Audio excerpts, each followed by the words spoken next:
नमस्कार मित्रों, मैं पंडित अखिल शुक्ल यूट्यूब के माध्यम से पहले मैंने आपको इस रक्त गुंजा के पुष्प बताए थे। ये देखिए पूर्ण रक्त गुंजा है। ये अब फलित अवस्था में आ गई, फल गई है। ये देख लीजिए, फल गई है और ये पेड़ में ही लगी है और इसके फल अब सूख के ऐसे तड़कने लग गए हैं। दीपावली तक ये पूरी तीनों गुंजाएँ फल के इस तरह से हो जाएंगी। ये देखिए पूरी लाल गुंजा है, ये फलित अवस्था में देख लीजिए। बेल है, पेड़ है। ये रक्त गुंजा बड़े काम की है मित्रों, तंत्र मंत्र में बहुत काम आती है। इसकी जड़ को अभिमंत्रित करके दीपावली के दिन अगर अपने पास में रखा जाए तो इसमें सम्मोहन गुण की बहुत सामर्थ्य है, माँ भगवती के प्रतीक है। इसको अगर हम अपने पास में रखें, पर इसका विधि विधान बहुत, जितनी बड़ी चीज़ रहेगी उतना बड़ा इसका विधि विधान रहेगा। इसको दीपावली की रात में नग्न अवस्था में इसको पूजा पाठ एक दिन पहले करके फिर इसको निकालें तो ये अच्छा काम करती है।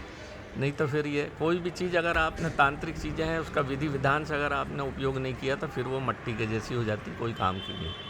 उसी प्रकार से रक्त गुंजा को भी इसकी जड़, फल, ये सब दीपावली की रात को ही तोड़े जाते हैं, क्योंकि ये सब तांत्रिक चीज़ें, माँ काली की चीज़ें। तो अब ये इसी अवस्था में फलती भी है। अब नवरात्र का समय आ रहा है, देखिए फिर दीपावली आ जाएगा, तब तक ये लगी रहती है, गिरेगी नहीं है। तभी इसकी पहले से अभिमंत्रित करें, उत्तर की तरफ मुँह करें। इसका काली का मंत्र है, ओम श्रीम ह्रीं क्लीं चामुंडाय विद्महे। इसका सबसे पहले आपको 1.25 लाख जाप करके इसको मंत्र को सिद्ध करना पड़ता है। इसके बाद उस दिन इस मंत्र का जाप करके अगर आप निकालेंगे तो ही ये काम में आती है, नहीं तो फिर उतना प्रभाव इसका होता नहीं। तो आप ये देख लें मित्रों, फलित अवस्था में कितनी बढ़िया चीज़ है। आयुर्वेदिक औषधि में भी हमारा जो बालों का तेल बनाते हैं, हम उसमें इसका पीस के इसको डालते हैं। तो बालों के तेल को जो चांद हो गई जिनको, उसमें अच्छा काम करती है। फिर से बाल को लाएगी, सिर को अच्छा रखेगी। इसकी पत्ती गले के रोगों में काम आती है। तंत्र, आपके जो तंत्रिका तंत्र उसमें काम में आती है। गले में जो गलगंड रोग हो जाता था पहले, गले में जो छाले हो जाते थे और एक एक करके फूटते थे, तो ये उसमें भी काम आती है।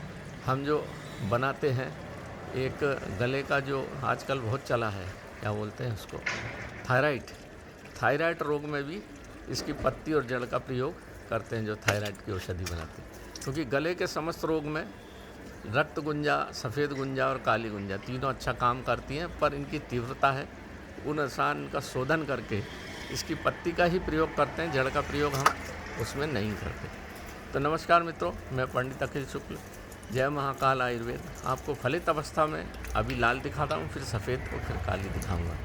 तो नमस्कार मित्रों। क्योंकि नाना प्रकार के लोग भ्रमित करते हैं, कोई बटन जैसी होती है उसको लाल गुंजा बता देते हैं, कोई किसी को बता देते हैं। ऐसा नहीं है, इसलिए मैंने लगा हुआ झाड़ में ही आपको बता दिया। इसको देखें, समझें और उपयोग करें। नमस्कार।